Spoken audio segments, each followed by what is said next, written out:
নমস্কার বন্ধুরা, আজ তোমাদের আমি শেয়ার করব এগ চাউমিন। একদম নর্মালভাবে সবজি আর ডিম দিয়ে আজ আমি এগ চাউমিনের রেসিপিটি শেয়ার করছি। এক্সট্রা কোনো মশলা বা সস কিছুই যাবে না। এই হেলদি রেসিপিটি সকালের ব্রেকফাস্টে কিংবা সন্ধ্যায় টিফিনে চাইলেই তোমরা ট্রাই করতে পারো। প্রথমেই কড়াইতে কিছুটা জল বসিয়ে দিয়েছি। জলটা গরম হয়ে উঠলে দিয়ে দিচ্ছি পরিমাণ মতো লবণ। এখানে 1 চামচ মতো লবণ দিয়ে ভালো করে জলের সঙ্গে মিশিয়ে নিলাম। তারপর এখানে 1 প্যাকেট চাউমিনও দিয়ে দিলাম। চাউমিনটা দিয়ে ভালো করে নেড়ে চেড়ে জলের মধ্যে ডুবিয়ে দিলাম। এর সঙ্গে অ্যাড করে দেব 1 চামচ মতো রিফাইন অয়েল বা সাদা তেল, যাতে চাউমিনটা ঝরঝরে থাকে, একটার সঙ্গে একটা লেগে না যায়। তারপরে আবার চাউমিনটা নেড়ে চেড়ে নিলাম। 3-4 মিনিট পর ফিরে আসছি। এই অবস্থায় চাউমিনটা বেশ সিদ্ধ হয়ে আসছে। হাত দিয়ে চাপ দিলে চাউমিনটা যখন দেখবে যে ভেঙে যাচ্ছে, বুঝতে হবে চাউমিনটা সিদ্ধ হয়েছে। একটা পাত্রে নামিয়ে নিলাম জলটা ঝরার জন্য। এবার ঠান্ডা হওয়ার জন্য একটু ওয়েট করব। অন্য সাইডে আমি সবজি কেটে নিচ্ছি। একটা বড় সাইজের পেঁয়াজ কেটেছি, একটা গাজর কেটে নিয়েছি ছোট সাইজের, তার সঙ্গে একটা ক্যাপসিকামও কেটে নিচ্ছি। সব কিছু একই রকম সরু সরু করেই কেটে নেব। পুরোটা ক্যাপসিকাম লাগেনি, 3 ভাগ দিয়েছি, সামান্য রেখে দিলাম। তারই সঙ্গে একইভাবে একটা টমেটোকেও আমি কেটে নিয়েছি। সব কিছু কাটা হয়ে গেছে। তোমরা চাইলে তোমাদের ইচ্ছা অনুযায়ী এখানে সবজি অ্যাড করতে পারো। এদিকে চাউমিনটাও বেশ ঠান্ডা হয়ে আসছে, তবে পুরোপুরি ঠান্ডা হয়নি। এই অবস্থায় কিছুটা রিফাইন অয়েল দিয়ে ভালো করে মেখে নেব, যাতে জড়িয়ে না যায় একটার সঙ্গে একটা। তেলটা ভালো করে মেখে নিয়ে আমি সাইডে রেখে দেব। অন্যদিকে একটা পাত্র নিয়ে নিচ্ছি ডিম ভেঙে নেওয়ার জন্য। 1 প্যাকেট চাউমিনের জন্য এখানে আমি 2টো ডিম ব্যবহার করছি। 2টো ডিম ভেঙে নিলাম। এরই সঙ্গে দিয়ে দেব সামান্য লবণ। লবণের সঙ্গে তোমরা চাইলে সামান্য গোলমরিচের গুঁড়ো অ্যাড করতে পারো।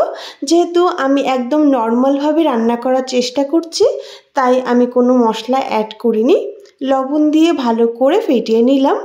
এবার কড়াইটা বসিয়ে দেব। কড়াইটা বেশ গরম হয়ে গেলে দিয়ে দিলাম কিছুটা রিফাইন অয়েল। খুন্তির সাহায্যে তেলটাকে চারিদিকে ছড়িয়ে দেব এবং ফ্লেমটাকে হাই করে দেব। ফ্লেমটাকে হাই রেখে ফেটানো ডিমটা দিয়ে দেব। ডিমটা ভাজার সময় যদি ফ্লেমটা হাই রাখা হয় তাহলে কিন্তু খুব সুন্দর ফুলে ওঠে, তাই ফ্লেমটা হাই রাখবে। তো এবার একটা খুন্তির সাহায্যে নেড়ে চেড়ে ভালো করে ফেটিয়ে নেব। যতটা সম্ভব ছোট ছোট টুকরো করে ডিমটাকে আমি ভেজে নিচ্ছি। নেড়ে চেড়ে যখন দেখব ছোট ছোট টুকরো হয়ে গেছে, সেই অবস্থায় নামিয়ে নেব। বেশি ভাজার প্রয়োজন নেই। ডিমটা ছোট টুকরো করে ভেজে নিলাম। এবার একটা পাত্রে নামিয়ে নিচ্ছি। সেই কড়াইতে দিয়ে দেব আরও কিছুটা রিফাইন অয়েল। তেলটা গরম হয়ে গেলে দিয়ে দিচ্ছি কুচনো গাজর আর ক্যাপসিকাম। প্রথমে গাজর আর ক্যাপসিকামটাকে হালকা ভেজে নিচ্ছি। 2 মিনিট ধরে হালকা ভেজে নিলাম। যখন এই পর্যায়ে হালকা ভাজা হয়ে যাবে, সেই টাইমে কেটে রাখা টমেটো আর পেঁয়াজটাও অ্যাড করে দিচ্ছি। টমেটো, পেঁয়াজ আর ক্যাপসিকাম সব কিছু একই সঙ্গে এবার ভেজে নিচ্ছি। সব কিছুকে প্রায় 3-4 মিনিট ধরে আমি ভেজে নিয়েছি। সবজিটা কিন্তু বেশি ভাজার প্রয়োজন নেই। চাউমিনের মধ্যে সবজির কাঁচা গন্ধটা না থাকলেই হয়। তো এইরকমভাবে আমি ভেজে নিলাম। এবার এক এক করে চাউমিনটা অ্যাড করে দেব। দেখতে পাচ্ছ চাউমিনগুলো কিন্তু একদম ঝুরঝুরে আছে, একটার সঙ্গে একটা লেগে নেই। ভালো করে সবজির সঙ্গে এবার মিশিয়ে নেব। একটু টাইম ধরে সবজির সঙ্গে চাউমিনটাকে খুব ভালো করে মিশিয়ে নিতে হবে। আর লবণটাও এই টাইমে চেক করে নেবে যে ঠিকঠাক আছে কি না। ভালো করে মিশিয়ে নিয়ে দিয়ে দিলাম কাঁচা লঙ্কা কুচি। যে যার স্বাদ অনুযায়ী অবশ্যই লঙ্কাটা অ্যাড করবে।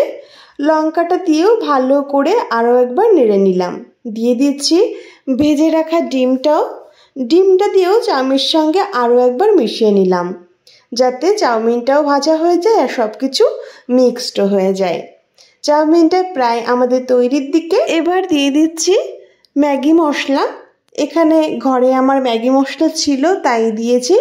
তবে তোমাদের কাছে যদি না থাকে নাও দিতে পারো। সামান্য ম্যাগি মশলা দিয়ে দিলাম এবং ভালো করে মিশিয়ে নিলাম মশলার সঙ্গে। তবে তোমরা যদি সস দিয়ে খেতে চাও এখানে টমেটো সস বা সয়া সস দিতেই পারো।